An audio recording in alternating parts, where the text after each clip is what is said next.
সন্তানকে ভুলেও তিনটি কথা বলবেন না, বললে ওই সন্তানের মহাবিপদ আসবেই, এটা পরীক্ষিত। এখানেই শেষ নয়, অনেক মুহাক্কিক ওলামায়ে কেরাম, অনেক আল্লাহর ওলি নিষেধ করেছেন, খবরদার সন্তানের সাথে এ ধরনের অন্যায় কথা বলা যাবে না। দেখুন, সন্তান আপনার আমার জন্য সবচেয়ে বড় নিয়ামত। আমার বিশ্বনবী তিনি বলেছেন, ইযা মাতাল ইনসান ইনকাতা আনহু আমালুহু ইল্লা মিন থালাত ওয়ালাদুন সালিহুন ইয়াদউ লাহু। যখন দুনিয়া ছেড়ে কোনো মানুষ চলে যায়, তখন ওই সন্তানটা ছাড়া তার আর কিচ্ছু থাকে না। তিনটা জিনিস জীবিত থাকে, তিনটা জিনিস চলমান থাকে। এক নম্বর হচ্ছে নেককার সন্তান, যে সন্তান তার জন্য দোয়া করবে। তো সেই সন্তানকে আপনি তিনটা কথা বলে তার কপালে মহাবিপদ ডেকে আনবেন, এটা কি হয়? একজন মা এত কষ্ট করে সন্তানটাকে পেটে ধারণ করেছে, আহা, এত কষ্ট করে সন্তানকে বড় করেছে, কত রাত ঘুমান নাই, কত রাত খান নাই। সেই সন্তানকে যদি আপনি তিনটি কথা বলেন, সেই সন্তান পর্যায়ক্রমে ধীরে ধীরে সে ধ্বংসের দিকে নিপতিত হয়ে যাবে, মহাবিপদ আসবেই আসবে। আল্লাহ আমাদের হেফাজত করুক। এক নম্বর কথা, সন্তানকে ভুলেও লানত দিবেন না। আমাদের মা বোনদের কিন্তু এই স্বভাবটা আছে। আজকে থেকে আপনারা গিয়া মা বোনদেরকে বুঝাবেন, খবরদার এটা করবে না। হুজুর বলেছে নিশ্চিত তার কপালে মহাবিপদ আসবে। কারণ রেদার রব্বি ফি রেদাল ওয়ালিদ, সাখাতার রব্বি ফি সাখাতাল ওয়ালিদ। আমার বিশ্বনবী তিনি কি বলে দিয়েছেন, পিতামাতার সন্তুষ্টি হচ্ছে আল্লাহর সন্তুষ্টি, আর পিতামাতার অসন্তুষ্টি হচ্ছে আল্লাহর সন্তুষ্টি। আপনি অসন্তুষ্ট হয়তো রাগ করে, বা সে কোনো বেয়াদবি কি করে ফেলেছে, অথবা আপনার সামনে মিসবিহেভ করে ফেলেছে, তারপরে যদি আপনি তাকে বলেন, এই পোলাডারে জন্ম দিয়াই ভুল করছি, আছে না নাই, সমাজে আছে না এই কথা বলে, আহারে এই পোলাটা কেন যে হইল, আমার কপাল পোড়া, এত মানুষ মরে, এই পোলা কি মরে না কেন? নাউজুবিল্লাহ, একটা কথা বলে ফেলেছেন, আল্লাহ পর্যন্ত কিন্তু পৌঁছে যাবে, সারা জীবন কান্না করবেন, কাজ হবে না। সো এক নম্বর কি, এটা বলবেন না। ইভেন আপনারাও কিন্তু বলেন, আপনারাও কিন্তু কি বলেন এর আগের মাথায়, আহা এই পোলা কি পড়াশোনা করে না, এই ছেলে আমার অবাধ্য, এ যদি কি মরে না কেন, সবাই মরে, ওই কেন কি মরে না, আছে না নাই? সমাজের মধ্যে এই কথা বলবেন না, এটা আল্লাহর দরবার পর্যন্ত কিন্তু পৌঁছে যায়। সো এক নম্বর কি, ছেলের প্রতি লানত দেওয়া যাবে না। দুই নম্বর কাজটা কিন্তু আমরা অনেক বেশি পরিমাণে করি।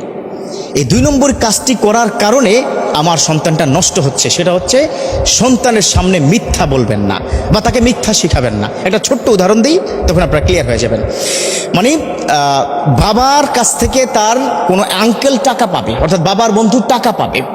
তো টাকা পাওয়ার কারণে প্রায় তাকে ফোন করে, ফোন কি ধরে না, মাঝে মধ্যে কি বাড়িতে আসে। তো একদিন এসে বাড়িতে এসে বললো, এই বন্ধু তুমি কি আছো বাড়িতে, আমার কি টাকাটা আজকে 3 বছর ধরে তুমি কি ঘোরাচ্ছ, কি দিচ্ছ না? তখন ওই ছোট্ট বাচ্চাটাকে তার বাবা শেখায়, গিয়ে বলো যে বাবা ঘরে নাই। কথা কি বুঝতে পেরেছেন? আবার মাঝে মধ্যে কিন্তু এই ক্ষেত্রে আবার উল্টোটাও ঘটে। যেমন সে গেল, গিয়ে দরজা খুললো, দরজা খুলে বলতেছে, কি ব্যাপার, তোমার আব্বা কোথায়?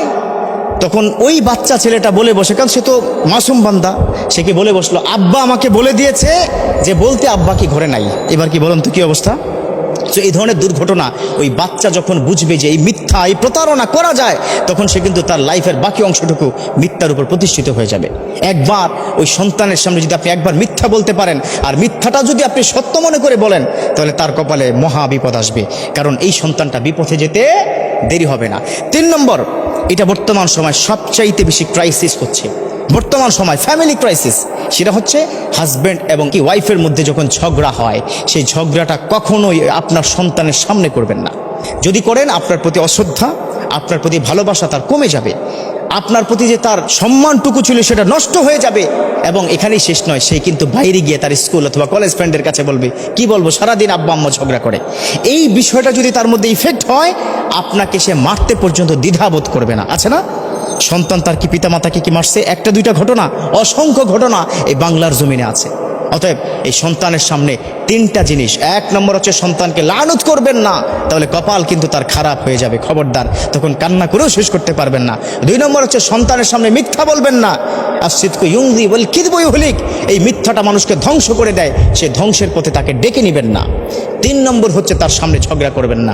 ঝগড়া যদি করতেই হয়, তাকে বাইরে ড্রয়িং রুমে অথবা ডাইনিং রুমে রেখে দরজা লাগিয়ে কি ঝগড়া করবেন, কোনো অসুবিধা নাই। এই 3টে জিনিস পারলে জীবনের থেকে ছেড়ে দেন।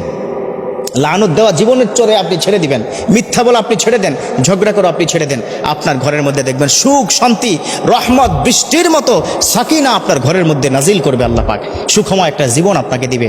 আল্লাহ আমাদের প্রত্যেককে বুঝার এবং মানার তৌফিক দান করুক, আমিন।